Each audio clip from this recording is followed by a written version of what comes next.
For the bare necessities, the simple bare necessities. Hello and welcome to episode 26 of That's a Shame. I, as ever, am Isaac, and with me from his, well, an unusual place for Declan to be at any given time of day, it is Declan. How are you? I'm very well, thank you, Isaac. Kneeling on the floor, leaning on a bed, as ever I am for this podcast, just in a different country. It's nice that some things change while others, specifically your comfort level during the show, remains at rock bottom. It's heartwarming. It's dreadful. How are you doing? How's your life? Not bad. It's been quite a hectic week. Uh-huh. As Where anyone, are you? I'm in Ireland at the moment. Yes, of course. Because last weekend, in fact, the same day that we recorded the last episode, I think. Uh-huh. About 3 weeks ago. That was the one. About a year. We got a phone call saying that my girlfriend's dad had a heart attack. Oh dear. And he lives in Ireland. Mm-hmm. So everyone else in the family was sort of like quite busy and couldn't get over for a couple of days. But me being ostensibly unemployed... But I have a podcast. I know. I dropped everything, and so I drove my girlfriend and her sister over. So I had a lovely 6-hour drive to Wales, and then a 4-hour ferry to Ireland, and then a 3-hour drive from there to another bit of Ireland. Oh, fun! And that took place from the lovely hours of about 2:00 in the afternoon to 8 a.m. the next morning. Oh, the driving hours, yeah. That's the one. Everyone's peak. Yeah. The absolute favourite for the road. I essentially went, because I mean, the ferry across was midnight to 4 a.m. Uh-huh. And then the rest of the drive was on this side, and I'd been up for God knows how many hours, and I just drove with the assumption that Ireland is too backward to have speed cameras. Just barreling on through. If it does, then I will come home to the news that I no longer have a license. but I'm not having it. No, that's fair enough. It's an emergency as well. You had to drive. Exactly. I thought you could have wrangled that in court. Yeah, if I hadn't blatantly said that I had criminal intent on my own podcast. I'll edit that bit out. I'll hold it off. Fantastic. So yeah, it's been a while since we recorded because we had to do a couple. We did like one a day for it felt like about 3 months. It became like we run a daily morning show or something, or drive time. And then since then it's been 9 days. Did we work out since? Yeah, we about last? 9 days. And I've forgotten the whole principle of podcasting. I just don't remember much about how we kind of address each other. We haven't really spoken either. No, I know. We've both been quite busy. Which should mean that we have lots to discuss. Should. You got anything? No, of course you do. You've been to Disneyland. Of course I've been there. That's the kind of research trip I always go on for this show. And, was that using the show's joint budget?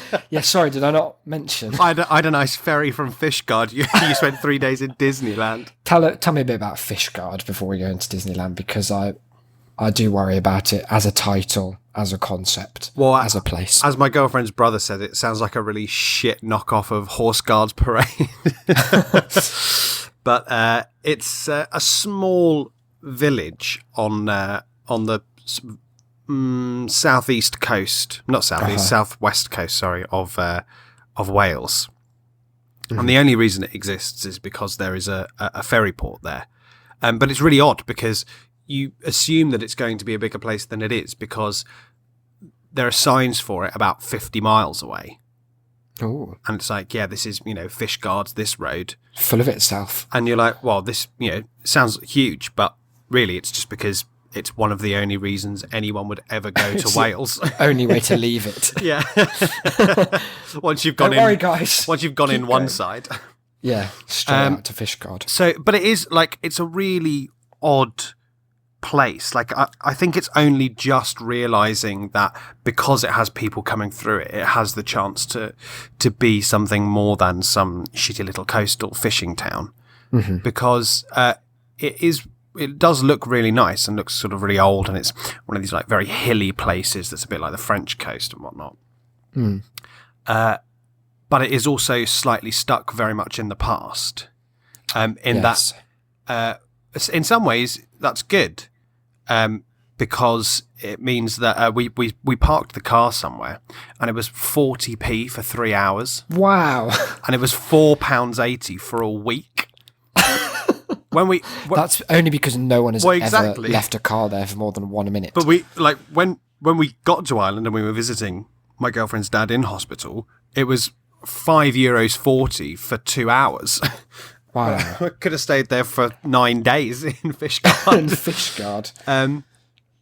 So in that sense, that's quite nice that it's still old-fashioned. I feel like if you leave your car in Fishguard for a week, it comes back and it's all covered in like barnacles. It's just a like sheep. part of the ship, part of the crew. Yeah.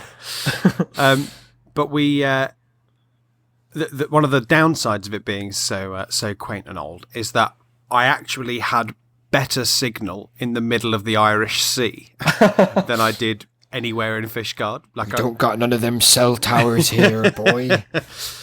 Those be government control devices. I don't know why we've given them West Country accents rather than Well, Welsh. it's the best coastal accent there is. Fishguard.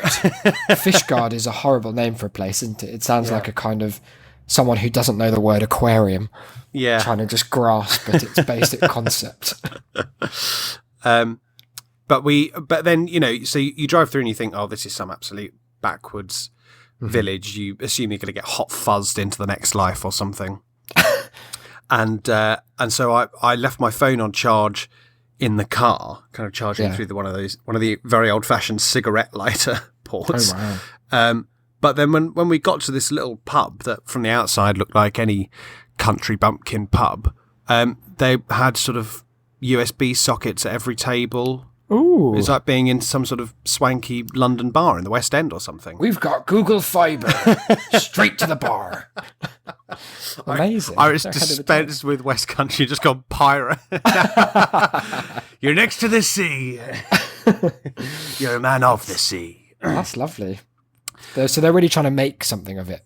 Yeah, It it felt like they'd only just realised they could. Uh-huh. Like it must have been a ferry port for like decades. 1,000 years. Yeah, but it felt like this one guy was suddenly like, "Oh, but people sometimes like their electricity, don't they? When they come, They love a USB. can't get enough of them. There's nothing you can't send through a USB. I don't know what they do with them, but they're awful useful. They think we're like praying to them. Yeah.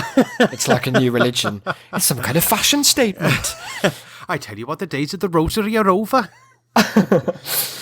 dear. So yeah, like this one pub was sort of quite ahead of its time, as it were. Yeah. Is that like the pub not, the kind of not ahead bastion of not ahead of its time, but ahead of the rest of Wales is what I mean. I think the pub must be inherently in places like that because it is the public house, isn't it? It's the place of where It's people all there convene. Yeah, that's essentially what I'm trying to say. What about that theory that the song Jerusalem about how and did those feet in ancient times walk upon England's mountains green? Yeah. So Jesus, right? The theory is must have landed at one of these ports. And imagine if he had to go through Fishguard. Do you think he would have just turned right back and gone up to heaven then and there? He just ascended 20 years early. Right, Dad, dispense with this place. Do not, I repeat, do not get another flood let going. them in. I was reading a children's book about Noah's Ark the other day at my girlfriend's house. And it just got me thinking about how odd that story is in so many, like there are so many odd things about it. Yeah. The first and foremost of which I think is that he keeps referring to, so he's got his list of like what Noah's got to do. He's like, right, I'm gonna, the whole world, Noah, that's going down. Okay. We're having a big revamp.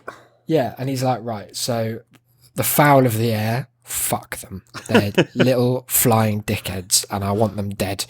So they're gone. The beast of the land, don't get me started on those guys. Man, of course, he's gone. And then he keeps referencing the creeping thing, which it turns out refers, I think, to insects, or at least some insects. Slender Man. Yes, that's it. But it's such a weird turn of phrase. You can't just... Do you think Noah knew what it meant when he was like, so yeah, we've got the fowl of the air, the creeping thing. Oh, let me stop you there, God. What was that last one? No, Foul of Creeping the thing. Air. We haven't got time for this, Noah. Let's move on. Noah It's just so like weird. at dinner with his wife, like just through Does he mean? process of elimination. I don't want to fuck this up, but he's just not big on questions. He's very vague. I mean, it's all the poetry is great, but the specifics are really... It's weird because he's so specific about how many cubits the whole fucking arc has to be, like down to the exact dimensions of like its breadth and depth, but he won't specify beyond the creeping thing. And the other... Do you think Noah's like just walking around pointing at stuff, being like, cool, look at this creeping thing, and just looking to see if God nods? No, he just smites it. Oh, Noah, Okay. you card. I knew I chose well with you, son. a sense of humour, that's what this ship needs. And also, so a big question that I was left with by the whole debacle of the flood is that if the whole idea was to eradicate, it's basically like pushing reset on your Nintendo 64, isn't it? He's like, I fucked it up in a big way. I'm going to start again. We'll just keep the cream of the crop. So if the creeping thing, which let's remind ourselves, insects are like the most plentiful animal type on the planet, aren't they? There's like, for each of us, there's about 8 billion ants ready to wear your clothes and take your place and take your job and marry your wife. Oh, do you remember when at primary school when you used to have to call them mini beasts? I hated that. I Isn't really, that the even at worst? the time, resented calling them. And I never would in writing. They used to, because we had to do this thing. Yeah. I went to about I love that this has awakened some real It's anger really, for you. I just felt a pang of rage. I went to 3 primary schools, I think, over the years of primary school, obviously. And every as an time I adult. refused to say mini beasts, they shipped no, me what off to a happened new was- one. I kept arriving at new ones and doing the same module in mini beasts. So I did it about 3 times. And each time, I don't know if you had this, did you ever have to suck up insects with a straw? I'm leaving this podcast. I'm out. Don't tell me that you didn't have to do this, because I know it wasn't just me. Do you mean you've been the victim of one of the most big trick. insidious crimes, and somehow you've been tricked into it by 3 different perverts? All of them in service of the creeping thing, who's really getting his own back as the millennia roll on. No, what it was, right? This is definitely not just me, because there were classes of people doing this. They You are had to. all dead. What's that locus ingestion? Straight to the corpse land with you, son. dear. So what it was in your mini beast module. So you used to have to go out to like the school garden or whatever, like the playground, just around the edges of the concrete. And you got a device. You had to wear goggles in case the mini beasts went in your eyes for some reason. And I think we had to wear lab coats at one of the schools as well, just to kind of get you in the mood. I was probably about 6 at the time.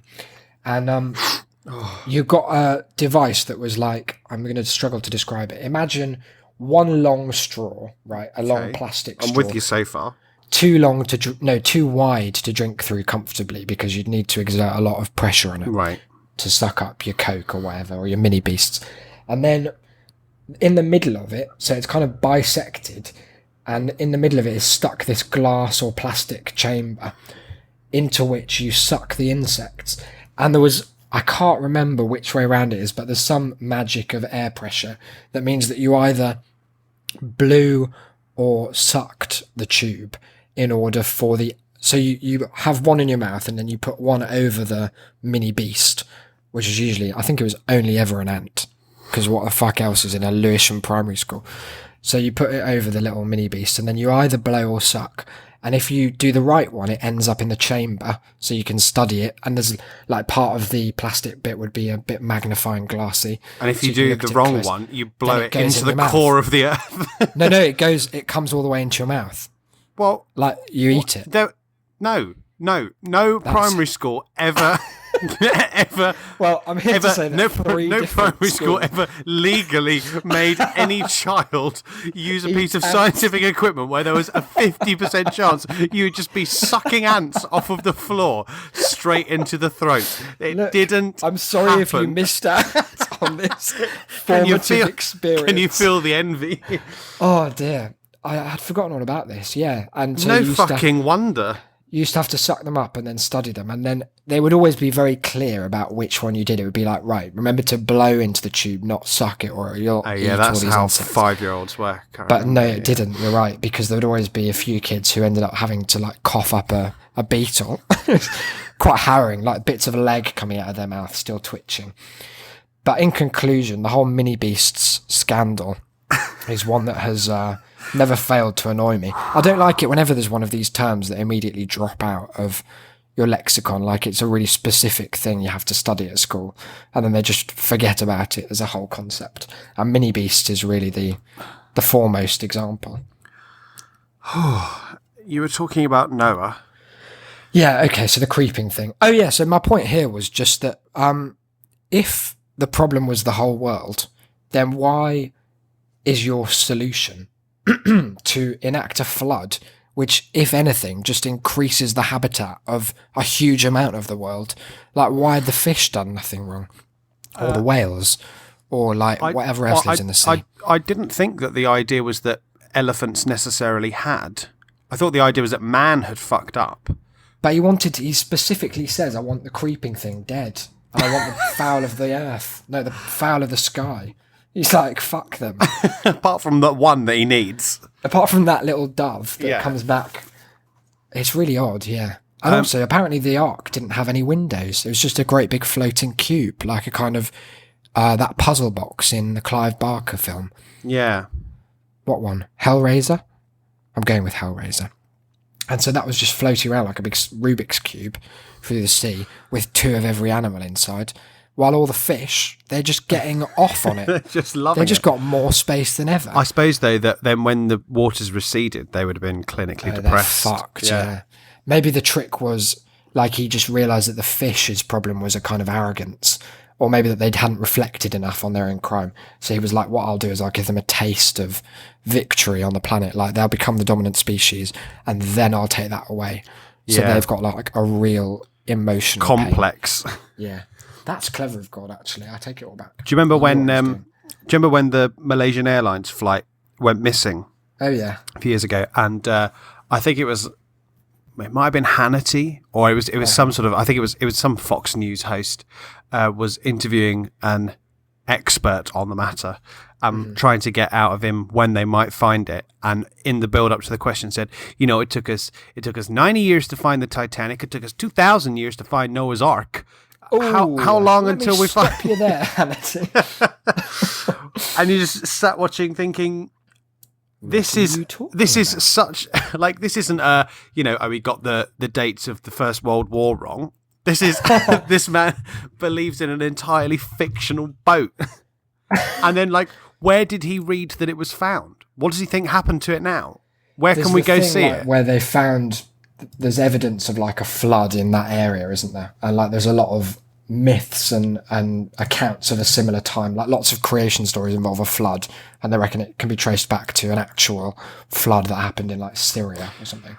Right. But the thing is, there's no giant boat filled with very specific dimensions, filled with animal skeletons. No, they got let out, of course. Actually, you never really hear about that bit, do you? No, it just left it shut. He just tossed a lighter over his shoulder and thought, fuck them. Speaking of boats, though, it segues quite nicely, doesn't it? Oh, it does. That was remarkable. Into something that we did want to talk about, which was ferries. Yes. Because I had to take a ferry, and I have to take another one tomorrow. And am I right in thinking that you got a ferry? Yeah, I got a ferry both ways. Really? I hadn't been on a ferry, so this is just the Dover to Calais ferry. Yeah. Which is like an hour and a half. Yeah. 2 hours most. And the thing about it for me was that in my head, I think the last time I'd done it, I'd probably been about maybe 11 or something. Yeah. And I'd done it once for a school trip, I think. And in my head, the concept of going on that ferry was so tightly entangled with the fun and the excitement of holiday. So it's the same way that, like, you have those memories, or I have those memories, maybe you do as well, I won't assume, of getting up, like whenever you had to get up really early to go to like this train station or the airport or something, and you associate it, even though you feel really shit getting up at 4 or something, or it's probably like 6, then you still have the excitement that you're like going on holiday or like going to visit somewhere to get you through. And what my experience of the ferry this time was, it served to shatter all illusions of grandeur that I'd ever managed to cling on to from my childhood. It was one of the most depressing experiences of my recent life. But let's hear about your ferry first. Because I like ferries, and I always have. And I have no delusions of grandeur. Like, I don't see the Fishguard to Rosslare ferry as some kind of round-the-world cruise. It's not like an Agatha Christie Death on the Nile experience. No, absolutely not. I recognise that they're terrible, but that's why I love them. Because a bit like being a refugee or something, it just shows you how far people are willing to go. And that's why I love it. Well, in this instance, for comfort. Because, like I said earlier, the ferry that I got was the midnight to 4 a.m. ferry across the Irish Sea. All anyone wanted to do was sleep. But so much of the boat, the ship, the ferry, is seemingly taken up with rooms that you either can't go into, can't afford to go into, or are a bar. Yes. And so, you know, the clever people kind of get on quick, find the sort of comfiest seating area and sit down. My girlfriend and her sister found this place, and they sort of like got all set up, and there were really comfortable reclining chairs, and were all ready to go. But then were scuppered by the announcement over the tannoy that in that room there was going to be a showing of Moana. What? Like 1 a.m? Yeah, so no one could sleep because they had weird. Lin-Manuel's whiny, screeching bullshit filling the air. That's ill-judged, I feel. Then, you know, because I probably should have gone to sleep, but I still get, like you said, I still get childishly excited by ever going on boats. I love being on boats. Yeah, I like a boat. And I like being on the open sea. And so I was always just going to be sort of wandering around and having a look. And also because, like I say, I just love watching people go about their lives on a huge boat in the middle of the night. There were some absolute geniuses who commandeered like the soft play area for kids and just used it as like a huge bed. That's a shame. It was like, and they just went to sleep. It was so good. I walked past them, and then I went down and sat next to my girlfriend, and she was like, "Have you seen those people lying down in the creche? Genius, absolute genius." But then there's people who've pushed like 2 tables together, and I'm like, "You're on the ocean. Like if you can't lie on top of that. All it takes is one wave, and you're fucked." There's people lying on benches, and then I went into the restaurant bar area, which, I tell you what, is the saddest place you could possibly be at 3 a.m. Like, if you've ever been in a sort of shitty dive bar in like London or something in the middle of the night, and everyone's kind of packing up, but they're still serving, and you thought, oh, this is bleak. Well, pop onto the old Fishguard to Rosslare midnight to 4 a.m. ferry and see a room that's probably designed to fit about 200 people. Yeah. Probably more than that. Be filled with 24 people. All spread out. Mostly around the edges. No one in the middle. And like they are... primary school disco. Yeah.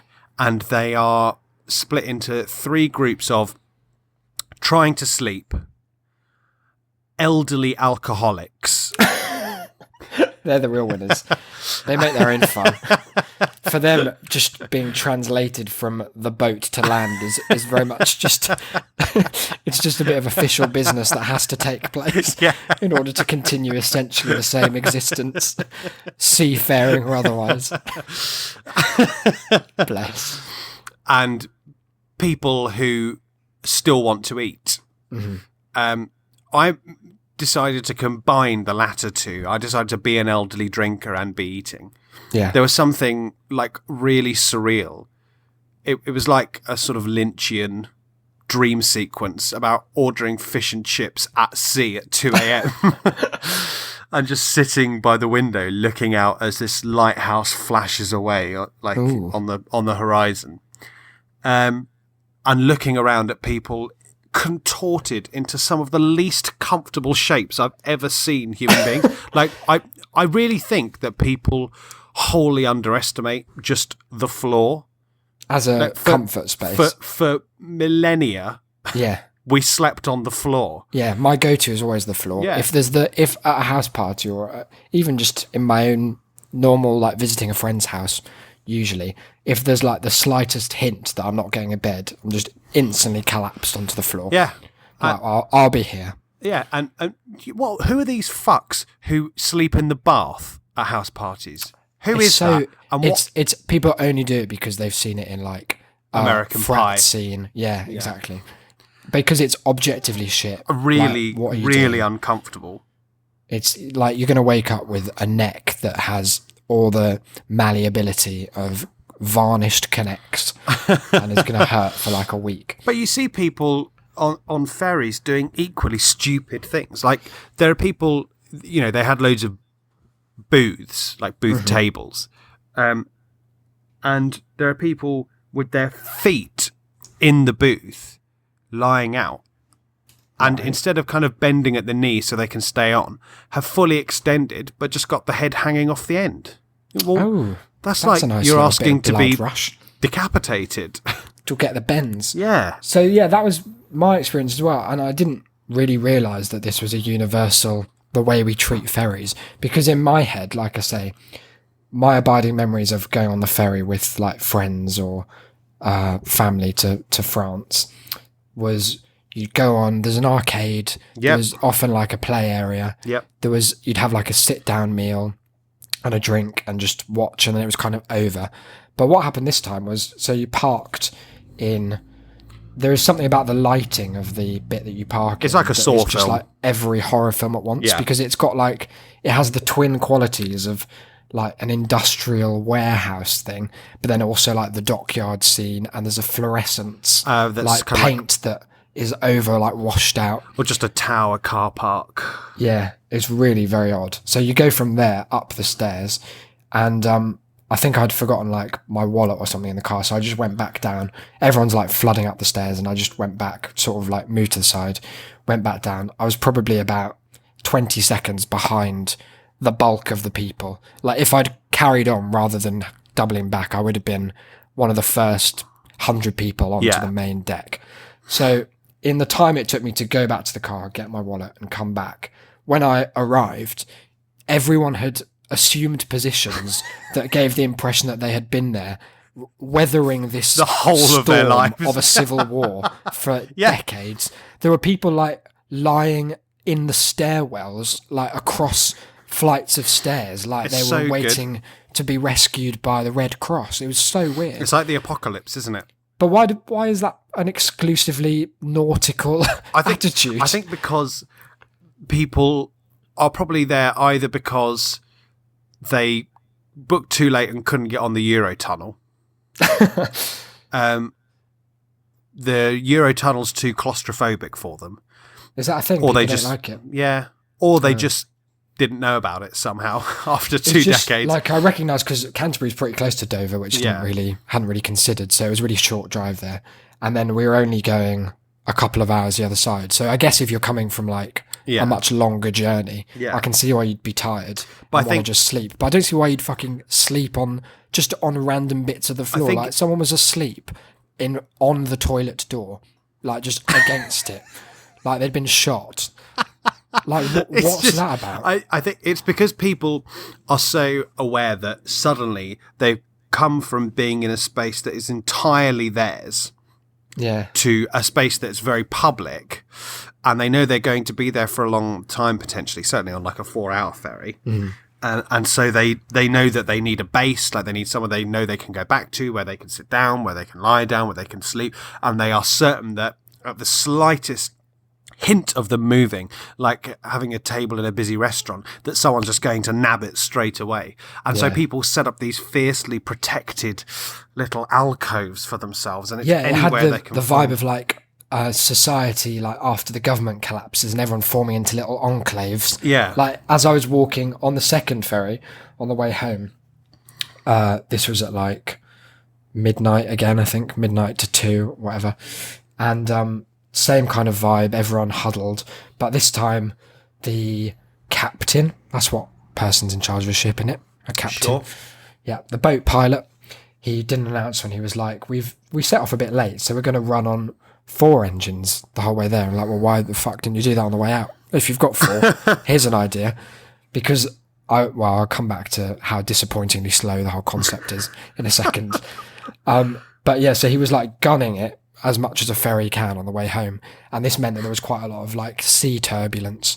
And so it had the effect of everyone just sort of stayed still in their places. People weren't really walking around. The only people who were walking around were like staff who are kind of lilting, drunks who were also lilting for a different reason, and children who were just running. Yeah. And it had this kind of, it felt like after an outbreak of a plague or something, a hospital corridor that you'd walk through and you'd like look into a room and everyone's eyes kind of catch yours with sorrow and maybe a bit of blood like dripping down. Yep. Because I was walking around because I didn't like sitting still by the window while the boat was chucking me around like a dickhead. So I was like, I'm not having this. I'm going to walk against the power of this boat and show the sea who's boss.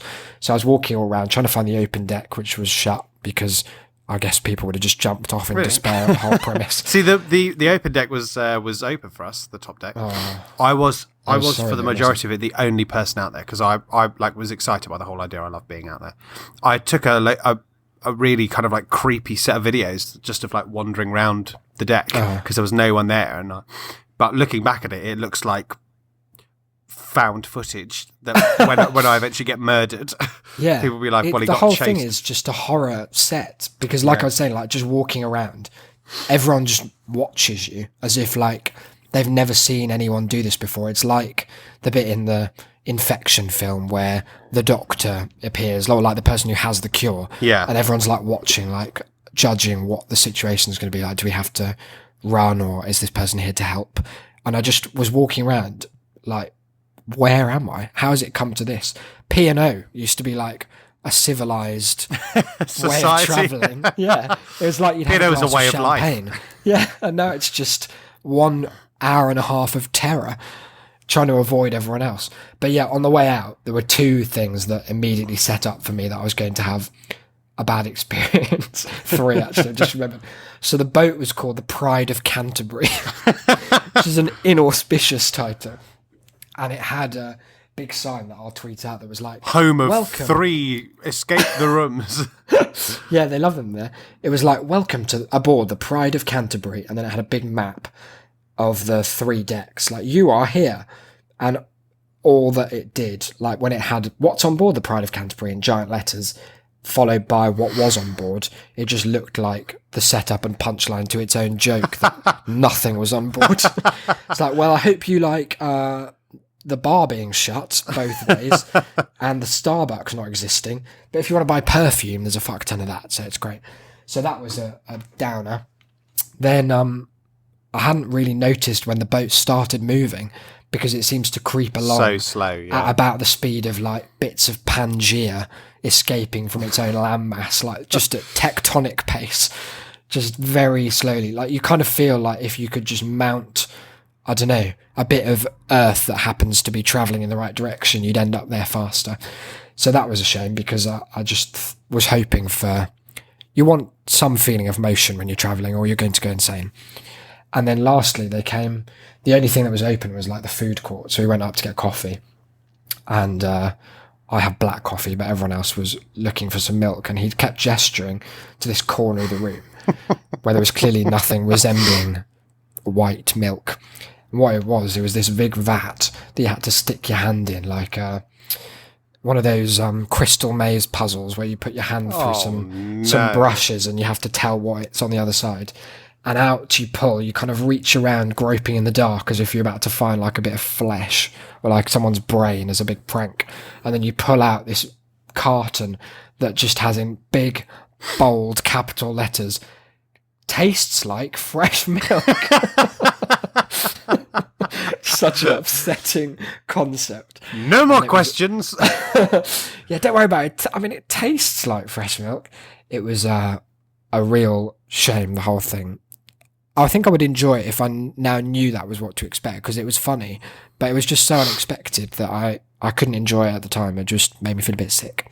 That's fair. I mean, I didn't have any such kind of horrific experience. The bar was open for the driver. I couldn't really have much because obviously I was driving when I got to the other side. Oh yeah. But I had one drink.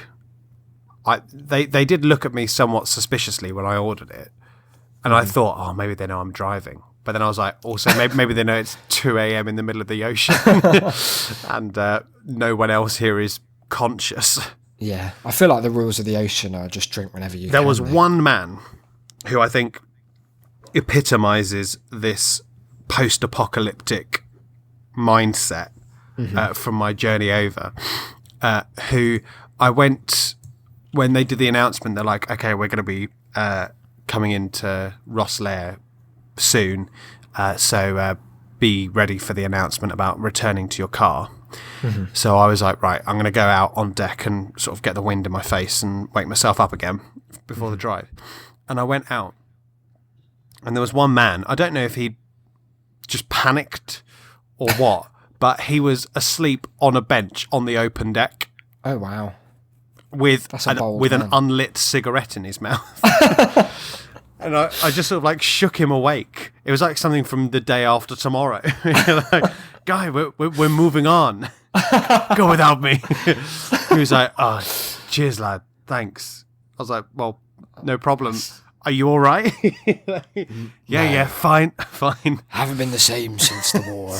Haven't been the same since Fishguard. Ever since they got USB, it was no place for a man like me.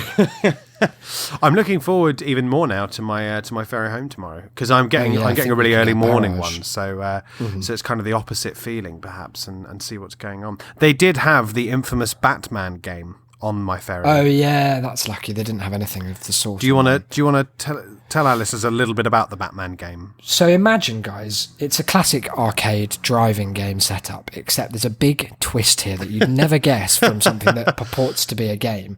And that is, when you think game, you think, oh, what's the difference between a game and a film? Well, I guess a film I kind of watch passively and I might think about what's going on, but ultimately I'm not going to affect the narrative in a big way, it having already been filmed and rendered and broadcast on the screen. Whereas with a game, I'm going to dive in and, make decisions in real time. The thing about the Batman game is that whilst you have the appearance of control and a steering wheel and a gear stick and some pedals, nothing that you do has any remote correlation to what the Batman himself opts to do with his giant bat car whilst driving straight into lampposts on the streets of Gotham, despite the fact that the fucking thing can fly. So it's one great big excuse, I suppose, for an arcade game, because you put money in and then just watch it crash slowly. I'm certain that in about 5 years' time, there's going to be a really famous study about kind of game psychology and how much like audience input is registered and what the output means to them, and that the Batman game will be at the center of it as a game where only 1 in 10 of your decisions has any impact. Yeah, and it's great. And we'll see, like they'll have like interviews with people who have got all the high scores and be like, so how did you do it? And they're like, oh yeah, well, I've been practicing for years. You really have to get into the mind of the Batman. Think, well, when would he turn left? Where would that man of Bat go with his time? And did I tell you, so I looked up how much it would be to buy one. Oh, yeah. Because it's been our did you actually lifelong look it up? goal. Yeah, I did. Oh, it's been our lifelong made goal. No, to own an air hockey table. Yes. And we had a plan that we were going to get a flat. We'd get nothing else except an air hockey table that we would have to sleep one on, one under. Alternating. Eat on. Like, yeah, depending on how hot it is, you can turn the fans on or off. And it was like, I think they're about started at $2,000 or something for an air hockey table. The Batman game, guess how much if you want to buy it outright? Ballpark. 70 grand. Oh no, it's not that much. It was 20 grand. That's a lot of money. It's a lot because it's a chair and a screen and a bat and I have all three of those within 100 yards. For 20 grand, I'd want an actual Batmobile. Yeah, like, how long is it going to take? Imagine 20,000 people playing your Batman game before you make a return on it. It's mad. It's really quite a shame. Especially now that we've exposed it for the scam that it is. Absolute scoundrel of a game. It's more of a scam than those red telephone boxes. Yeah, they're dreadful, all of them. But no, we didn't have anything of the sort. We had House of the Dead 1, which was out of service. What with it not being 1928 yeah, I was about to anymore. Say, the original House of the Dead was just a walkthrough experience. It's so old that the digital zombies have died again. Just natural causes. It's just a house now. It was just the initial one was just cardboard cutouts that some guy in the machine was moving. They never let him out. Yeah, it was. The arcade was a great big shame because there's always one character in the arcade who's too obsessed with the fruit machine. Yeah. Well, this is one of the things that I think is a problem with ferries that would be really easily rectified, which is that they only have room or they only have the equipment to entertain maybe 3% of the total population. So what are the rest of them to do except somehow live out some weird to entertain Armageddon fantasy that they have of sort of like being Bear Grylls or something? Because there were 8 games in the arcade and then there were 6 slot machines. Well, there's like 500 people on this ferry. Yeah. What? Turns out no one wants to play them even then. Yeah. The bar restaurant was enormous. I cannot believe for 1 second that it's ever been more than 20% full. Mm-hmm.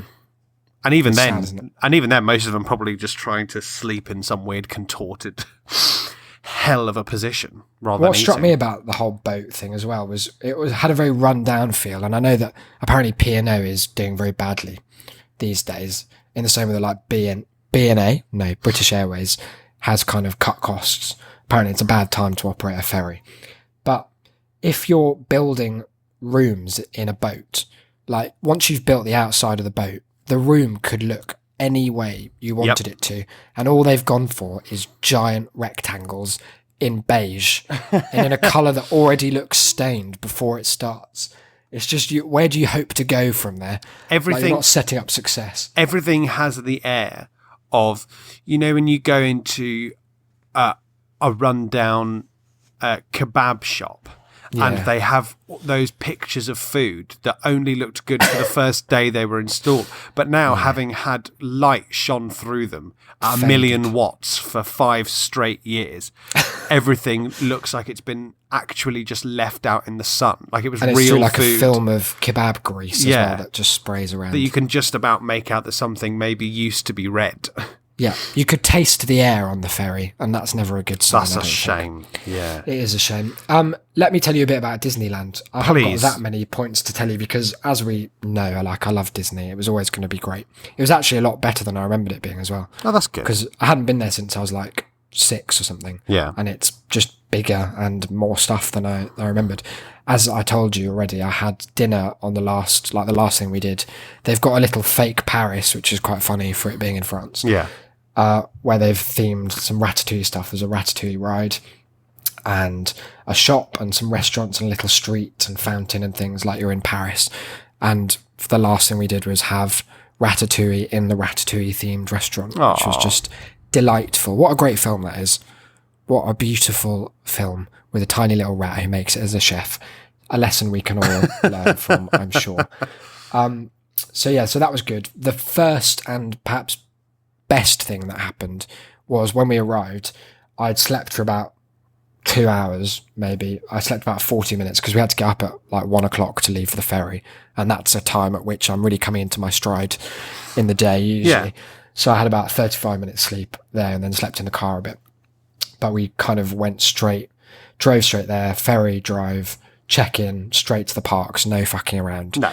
And as we approached like the way Disneyland, I can't remember what the park is called. It's not the Magic Kingdom at Disneyland Paris. It's like Walt Disney Park or something. But as you approach, there's this big pink Disney hotel that's kind of the entrance gate. And then you go under that and you're in Main Street with a big roundabout looking straight down to Sleeping Beauty's castle at the end. And there was a big bandstand in the middle of this roundabout. And as luck would have it, as if God himself were one of the biggest fans of this podcast ever to walk the heavens, They weren't. as I walked in, a brass band went... It was almost note for note the exact arrangement that we use, the audio play here, and it was just like there was no singing, so I supplied that. I'm surprised that you didn't just go around like signing autographs, assuming it was for you anyway. Thank you, ladies and gentlemen. Yeah, no, same show, back on Sunday, back on Friday for the bonus episode. About that. But yeah, so that was an amazing start, of course. I stayed and applauded raucously. What better introduction to Disneyland? I don't think there is really one that you could have. Then it was all great, like I say, like there's no particular shame that I encountered other than I guess the biggest shame for me was other people being there. Well, not that specifically, because it was only one group of other people, and I'm afraid to say it was all the English people were fucking dreadful. Absolute dire people who make you shit. Like, I feel like they're devaluing our stock as a stereotype in the European Union. At a time when like, we we're need it already most. quite damaged. Yeah. I don't feel like they're making a strong case for Brexit being a fair deal from the EU, because they were just they were the rudest. There were like no attempt to speak French in a French park to French students mostly. And like there was one guy, we were queuing for breakfast, and this, I'm afraid to say, he was a northern man, letting my side down there. He came behind us, and it was, to be fair, it was quite a long queue, but it's a theme park, like what do you expect? He was queuing for maybe 15 minutes in this queue, and his only adjective to describe the experience, and one that he reached for maybe 12 times a minute at his peak, was ridiculous. Everything about it was just, it's ridiculous, this.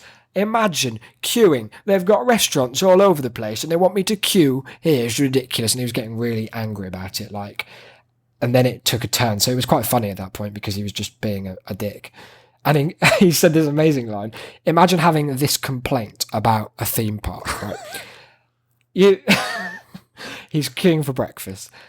The thing about it, it's so ridiculous. You've got to queue for something you've already paid for. It's like, where do you think you are? What concept do you have of what this place means?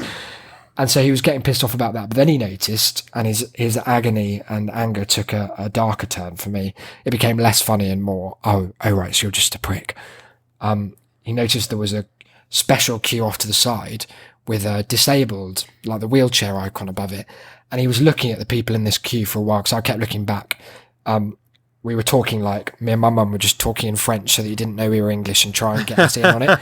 You know, when people like on the tube or something, where it's like, oh God, what are they like? And you have to like join in with some kind of casual horrible... xenophobia. Yeah, exactly. Oh yeah, they are. God, those crazy. Bye. And just leave. You don't want them on the tube either, do you? Je ne sais pas, monsieur. That just always reminds me of the Stephen Merchant story that he tells about how he always, as a student, used to pretend to have some kind of pan-global accent to escape people asking him for like money in the street, like for charities. And then once, like years after being famous, someone came up to him and asked if he had a moment to talk to a charity. He's like, I don't know, I don't speak English. And they just went, are you Stephen Merchant? And his response was just to commit to the bit, be like, I don't know who that is. Who is this Merchant? Steve Merchant? C'est quoi? Which strikes me as something that I'll be doing deep into my years of inevitable fame. Yes, I mean, why not commit? But yeah, so he noticed this, and I was looking back, because I was now confident he wasn't going to try and talk to me. I had my sunglasses on, like I was away from his world. Yeah. And he was just looking at it, just shaking his head, seething. And the sad part was that he was probably in his 60s, I'd say. But his son, who was this terribly kind of central casting, awkward teenage years, kind of gangly kid with glasses and a bit of acne, just having to kind of agree with his dad's horrible opinions about like, oh, it's ridiculous, making us wait. The French don't know what they're doing, do they? They'll be better off without us and we'll be better off without them. And the son's like, yeah, Dad, yeah, it's ridiculous, innit? Just having to kind of go along with it. Yeah. So I was looking back at him, just shaking his head and getting more and more angry at the concept of disability. And he was like, do you know what, lad? I'm more disabled than all of them people in wheelchairs while he stands up. I'm more disabled than all of them. My leg can give way at any minute. My leg could give way now, and I have to queue, but you don't see me going to claim my disability breakfast. And the kid was like, yeah, Dad, it's awful, isn't it? Yeah. Just kind of agreeing in the most lackluster way. And he was just ranting so loudly about these people who were maybe 20 feet away. Clearly, all of them able to understand what he was saying, so they were just looking, kind of laughing at him. Yeah. And then when he got to the front, and this is what made me hate him the most. Didn't know what he wanted. He got to the front. Yes, 2 ways I hate him the most. Thank you for doubling my hate. So first of all, he hadn't bothered to work out one of the most simple binary decisions of anyone's life between a savoury or a sweet breakfast option. And he got to the front, and the woman, who is a French person, it being France, let's remind ourselves, was like, bonjour, sir. And he was like, English. Just like, okay, sir. And what do you want? Like, almost perfect English accent. And he was like, well, what have you got? She's like, well, we have the savoury or the sweet option. He was like, well, what's in them? And so she gave him, she said, here's the menu, you can look. And he was looking, just, it's too small, can't read it. But then after that initial outburst, he was the most deferential and like over eager to be like polite and trying to have a little joke with her. It's like, oh, thank you. Oh, it's a long queue, isn't it? But I didn't mind waiting. Just like, have the courage of your cunty convictions, you absolute dick.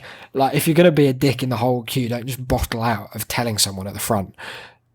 Hated him, man. So he was a shame. And in fact, most of the other English people were a shame. You've reminded me of, I was at KFC a few weeks ago with the lovely Joe Dange. Oh yeah, shout out. Shout out to our episode 25 attacker. And it was the middle of the night, which is when KFC is, of course, at its busiest. Oh, of course. And its best, remember. Yeah. And so we were queuing to the door to go in, but there wasn't really anywhere else open for food. And there were these absolute cunts in the queue behind us who had this ringleader of a short man who was overly muscular, which seems to be the absolute 1-2 punch of being a cock in public. I find it's anyone who's overly muscular, really. Yeah, but I think that there's something particularly venomous. Do you think he's like a bitter short person? Yes, definitely. Okay. I think it's a noted phenomenon. Yeah. But he kept complaining about how long, and it was taking a long while. And don't get me wrong, Dange and I had our complaints as well, as you know, and neither as of you perhaps, are quiet complainers. No, Dange especially, being as tall and as naturally loud as he is, manages to make his anger known even inadvertently. Like a lighthouse. This is the longest I waited for anything in my whole life. It's ridiculous.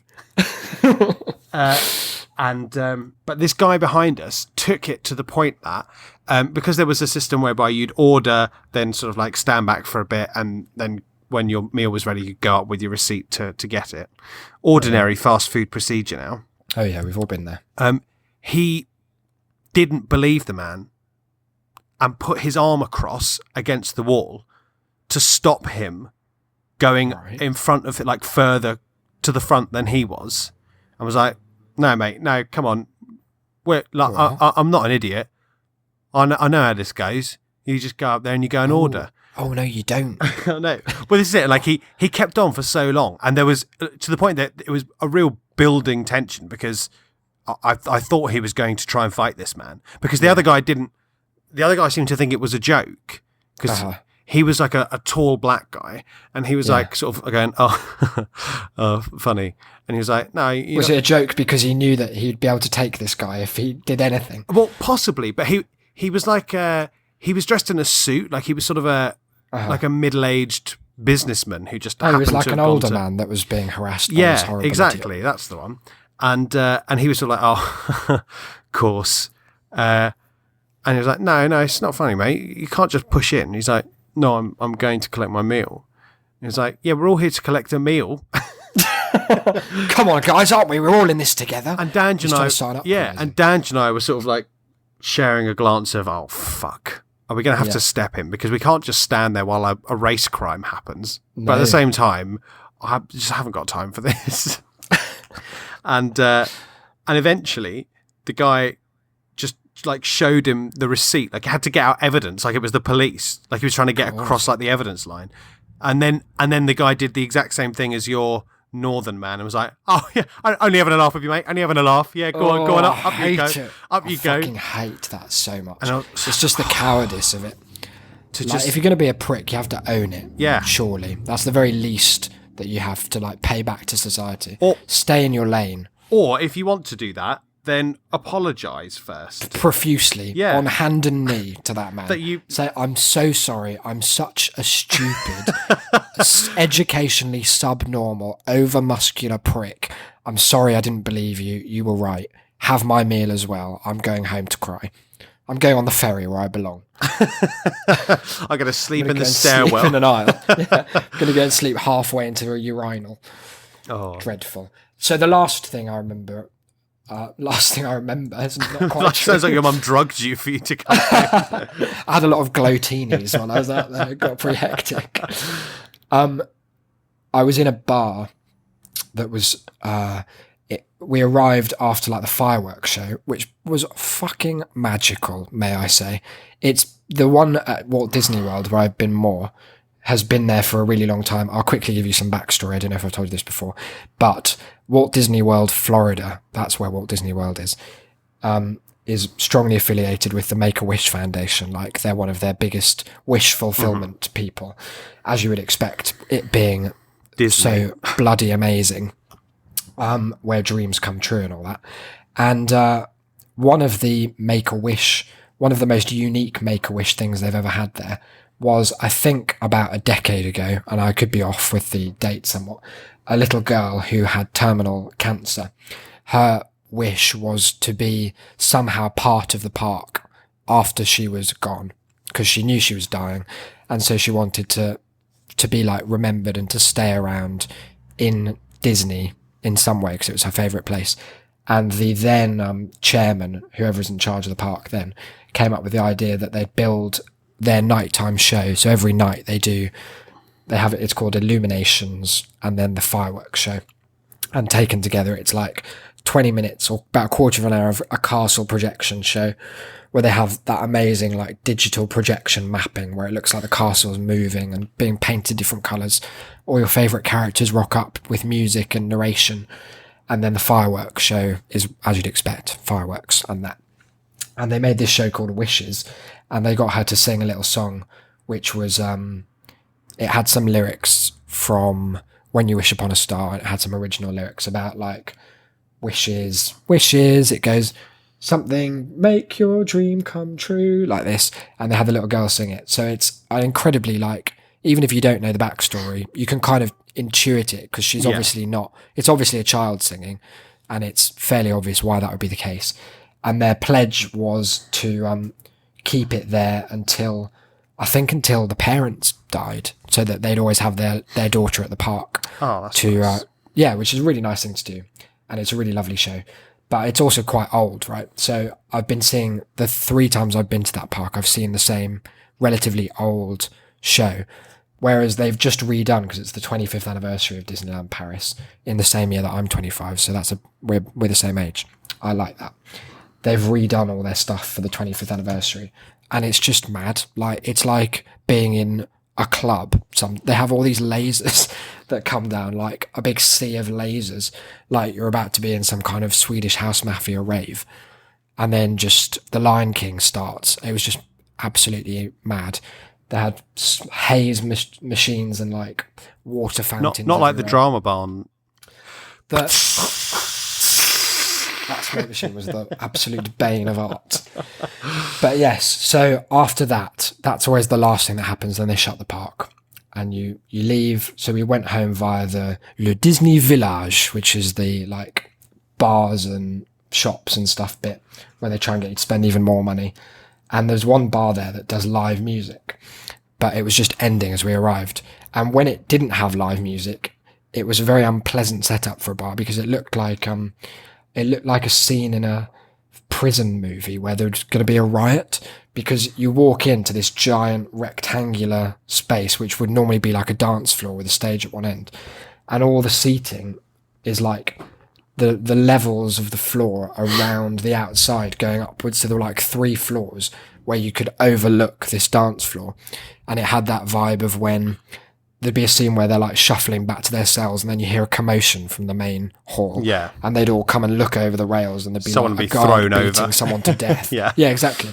So it was quite an ominous atmosphere.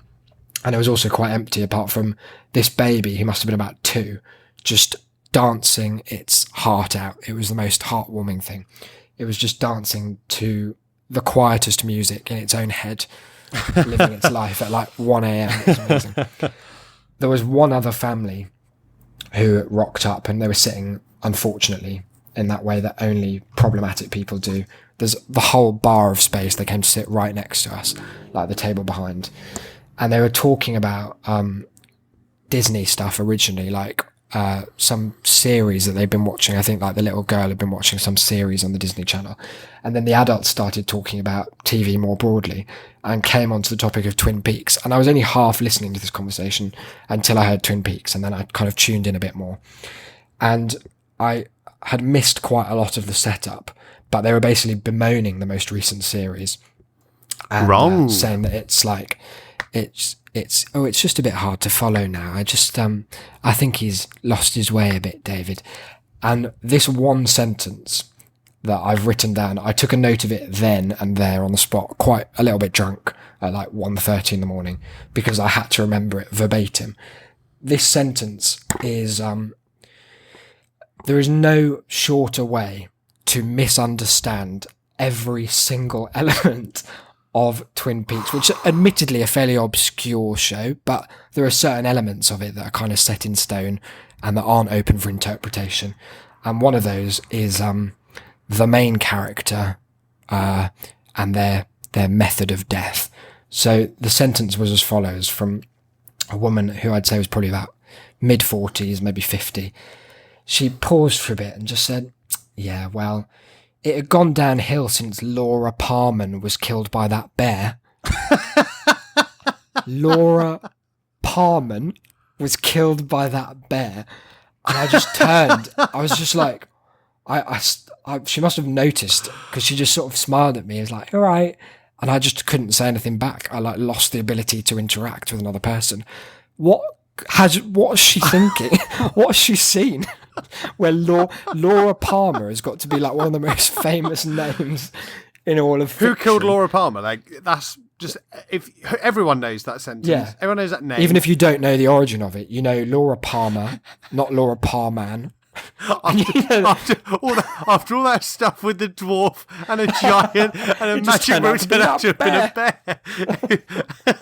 I mean, to be fair, like if in her mind somehow she's mixed up the fucking, what's that film where he fights the bear? Oh, the Revenant. Yeah, if she's mixed up the Revenant and Twin Peaks, then that is a disappointing ending, and I would think it had gone downhill. But just like, how have you comprised? It's just very odd. I didn't know what to think about it other than to share it here, so that we can revel in that together. Maybe she thinks that Ray Wise is just a bear. Yeah. She just sees him like that very differently. Yeah, to everyone else. That's so bad. That was that's Disneyland. That's Laura a dreadful Palmer and shame. a bear. She should get together with my cousin's husband, who can't watch The Office. Oh yeah. we should get them to review stuff. I liked The Office. It wasn't, I mean, because I have worked at an office and I do know a man like David Brent, but I just didn't like that bit with the bear. Yeah. Didn't see that coming. For David Brandt. Dreadful idiots. But yeah, I'll probably think of more Disneyland things as they become relevant, but I think we should barrel on to our regular feature, Shame Mail. And what shame it has become. We've had 2 this week, so I think, should we go with the skeleton thing rather than there has been another thought sent our way? We've got thought 3. I think we should leave thought 3. 2. Did we read thought 2 Don't think so. Oh, maybe I'll have a look at it now. But also we've got a longer one about... Yes. Oh yeah, okay. Thought 2 is a very easy one. If a tree falls in the forest... That forest? The forest, and there's a dead guy, does it make a sound? I'm not going to engage with that stupid question. Up your game. They have upped their game, because thought 3, as we'll get on to in the next episode, is troubling AF. Back to form. But we've had an email from Emily. Shout out as ever. And do you have it up, or shall I read? I've got it up. Do you want Why me don't you have a read? To come through? I figure we'll start with... she sends us her greetings, as ever, and is trying to avoid a dissertation at the moment, something we've all been through. So our hearts go out to you. # pray for Emily. But she says, episode 25 made me laugh so hard I did a weird cough and nearly choked and died. Thank you, Emily. That's what we're going for. Yeah. There was some wheezing. Manslaughter. Probably. That's funny because it looks like man's laughter. Yeah, I think that was the pun. Maybe not. I don't know if I'm giving Emily that much credit. Also, whoever emailed in about wet skeletons needs to take a long, hard look at themselves. I saw a lot of wet skeletons at the Pirates of the Caribbean ride. Do you carry this fact around with you always? Does it make you feel powerful that you can unleash it at any moment and make people aware of the damp, moist nature of their bones? And then Emily's thoughts, mirroring my own here, horrific, please stop. Certainly. Thank you also for condemning the Doctor Who drivel with appropriate vigour. That's quite right. Finally, please report Alan. Please. It's like the beginning of an episode of Wire in the Blood. I can't. Alan has done me a real solid this week. And, has he? Yeah, I rang him up to see if he'd be okay to cover me for like a few days. And he said he'd cover me for a whole week. So I think he's covering you because it's now his alibi. He's like, well, it can't have been me that killed those girls with 8 different knots. I was at work. Never been to South Ruislip. Never once in my life. Have you seen this world record? You won't believe who hasn't broken it yet. Content proposal: restaurants. Posh and proper, grim and dirty diners or chains or cafes. Any shameful anecdotes about shameful restaurant experiences, let us know. I'll have to have a think. Yeah, I think that we can maybe talk about that next next I'm episode. sure I've got some restaurant material. I'm certain I've got a few in mind at the moment, but we've already run an hour and 10 minutes. Wow. And we were going to make this a short episode. I know. So I've got 25,000 words to write about different hi-fis that I've never used. It's actually got to the point in my content writing, I was going to use the word career, but I almost choked on the idea. That I'm now writing about a bit of audio equipment so obscure that I've written about 10,000 words and I still don't know what it is. It's just a part of a sound system that no one's ever heard of. So all's well and good there. Carry on with the email though. That was all I was going to read. The rest is just a goodbye and a bit of confused rambling about Christmas.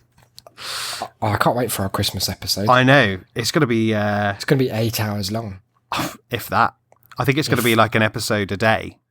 Oh, yeah. 12 days of shame. Oh my God. That's such a good idea. That's decided. See you there, guys. That's going to be lovely. Yes, well, thank you, Emily, for that email. We'll discuss restaurants maybe next episode. I'll put it on my list, certainly. Yeah, put it on there. Do that now. And then I think... Should we hop over to Hooked? I think we should. Do a little bit. We have really neglected Hooked. We have. So I feel like we owe it to listeners. We certainly owe it to Noah. I mean, if no one else. Thank you also, Noah, for your tweet of people singing Living on a Prayer in some field of desolation. Noah, how do you end up in what look to be some of the bleakest places? You look like you're about to be Jonestown massacred.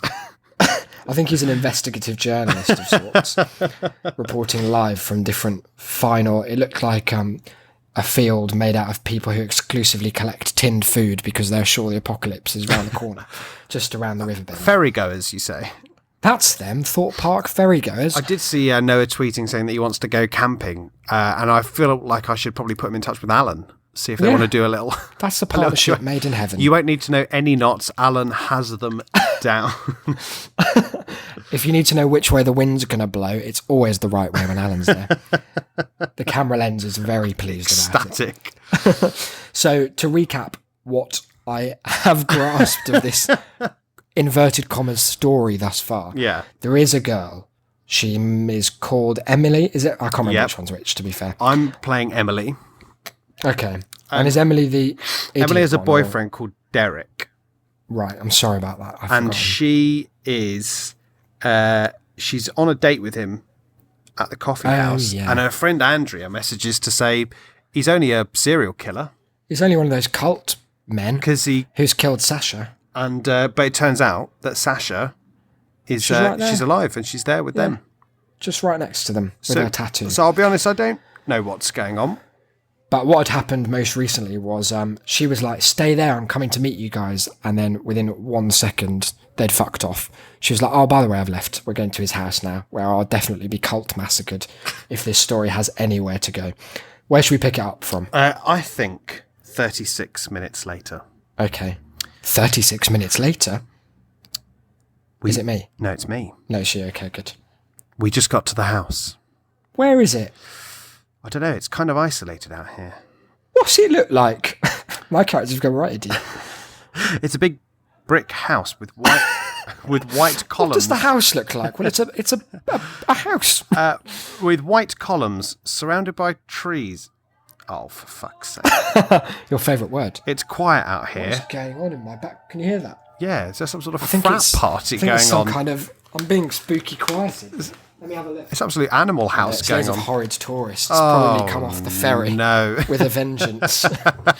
Never been happier to see dry land. Let's pretend that it's part of the ambience of this spooky, quiet forest, though. It's quiet out here. Like, spooky quiet. Where's Derek? He and Sasha went in the kitchen to get us something to drink. Oh, boring. They told me to wait in the living room. I thought you were meeting their friends. Yeah, they're in the sunroom. What the fuck is What's that? a sunroom? Is that a conservatory? If it is, I'm going to firebomb the whole concept of America. I don't think they talk like at all. What? Okay. You mean they're just sitting out there silently? Yeah. This is a non sequitur. Derek told me they are deeply religious. Oh, yeah. He said I should be, quote, tolerant of their eccentricities. Andrea really channeling me here. What the hell does that mean? Emily channeling me. Fuck if I know. Yeah, you should come home, Em. This is too risky. Tell Derek you're feeling sick. I don't think he'll believe me, Andrea. OMG. He's coming back in. I'll text you in a few. 1 hour and 43 minutes later. How needlessly specific. Emily, are you okay? I'm getting worried. I'm okay. These people are weird, though. I said I needed to go to the bathroom so I could text you. Well, you shouldn't have told them that. Yeah. What's going on? They all seem brainwashed, except Derek. Even Sasha does whatever he says. I thought his friends didn't talk. Derek said they were praying in the sunroom. They all came in after that and kept asking me questions. So it turns out that it's not that they don't talk. They would just happen to be busy. Yeah. Questions? Like what? About the stuff I'm into, the things I like or whatever. They're being really friendly to me. Oh no, I've run out of hoots. Oh, we both ran out at the same point. That's really weird. Oh, There's a button, though, when you've run out of Speed hoots. up Speed time. up time. Who knew that this app had that power? So look, this has been episode 26, a bold return to form after I was about to what say feels like months. literally those words. Were you? Yeah. That can only mean that it's the most perfectly accurate description of this hour and 13 minutes of art that I've ever encountered. Yeah, let's do some plugs. That's over to you. Yes, we've been a bit lax on the old social media front. What with us? Oh yeah, we being need to explain our bonus episodes. all over the place. Yes, we did promise a bonus episode on Friday, but given that Isaac was on holiday and I was in another country and quite busy, that we didn't manage to put it out. But we will have it out for next Friday. So that means you have extra time to join the mailing list. And you can find that by visiting shame.city. /mail. Oh, will that take you specifically to it? Well, I think so. The first time you visit the website, it will ask you to do it anyway. It's very obnoxious. Very obnoxious box. Yeah. It's quite an affront. No need to thank me. And as someone who often has to check it in incognito mode, it won't go away. And if you're lucky enough to visit it on mobile, it blocks about 2/3 of the screen. It's the whole site. So yeah, shame.city/mail. Get involved. That bonus episode's going to be a real treat. But you can find us on Twitter. Well, you can find the show at That's a Shamecast. You can there. email us, as the wonderful Emily has, and the less wonderful Thought Monster has at tass@shame.city. Or by our contact form on the website. Yes. You can find Isaac on Twitter at IsaacBD, or you can find myself at Cynical Declan. But until Wednesday. Yes, that's been it, hasn't it? This has been episode 26. I've had an absolute blast. I have had a wonderful time. And we'll see you guys on the flip side. Peace out. Bye.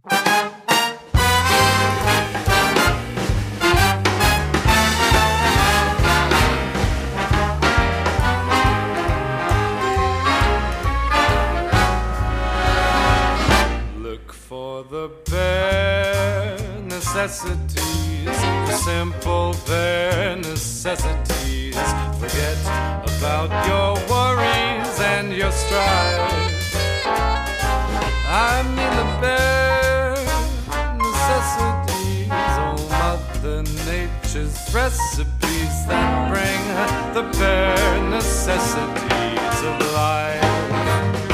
Wherever I wander, wherever I roam, I couldn't be fonder of my big home.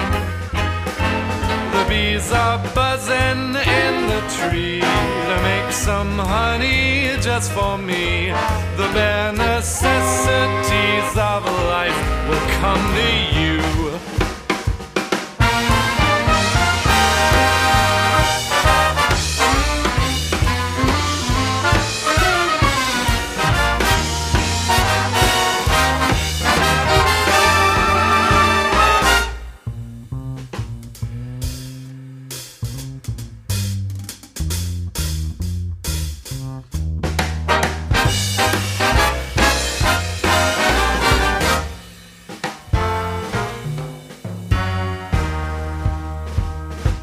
For the bare necessities, the simple bare necessities. Forget about your worries and your strife. I mean the bare necessities, oh Mother Nature's recipes that bring the bare necessities of life. Wherever I wander, wherever I roam, I couldn't be fonder, my new home. The bees are buzzing in the tree to make some honey just for me. The bare necessities of life will come to you.